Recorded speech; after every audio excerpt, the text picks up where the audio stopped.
ये 10,000 रुपये मेरी मदद हुई है।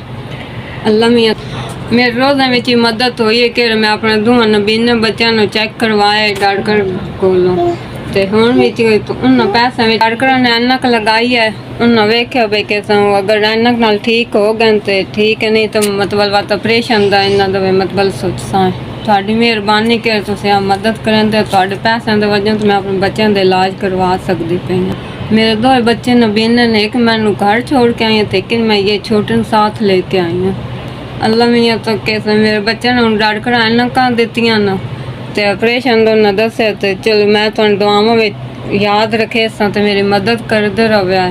थोड़ी मेहरबानी कि थोड़ी वजह तो मेरे बच्चों का डॉक्टर से अपड़ सकी हाँ, नहीं तो मेरे को इतनी ना ही पैसे कि मैं डॉक्टर को चेक करवा के ऐनक ही लवा छोड़ा।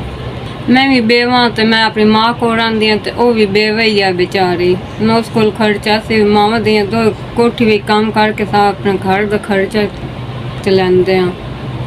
करा दो अगर ऐनक के नाल नज़र ठीक होगी तो ऐनक लगी रही, अगर ठीक ना हुई तो इन्हों ऑपरेशन होगा।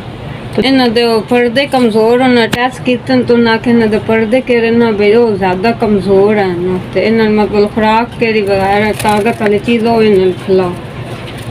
मैं इन्होंने तो अपनी मदद विच मैंने याद रखा है। थोड़ी मेहरबानी नज़र ठीक हो गई। मेरे बच्चे भी थोड़े वास्ते दुआ कर दे झोले करके कि तुम साढ़े गरीबों की मदद कर दो मेरे बच्चों वास्ते।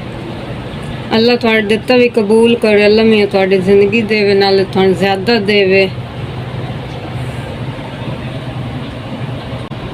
SVS इन्हों का शुक्रिया कि मेरे तक मदद पहुँचादन। अल्लाह मियाँ उन्होंने ज़्यादा देवे। अल्लाह जिंदगी देने कि मेरे नबीने बच्चों वास्ते इतना कर दे पैना।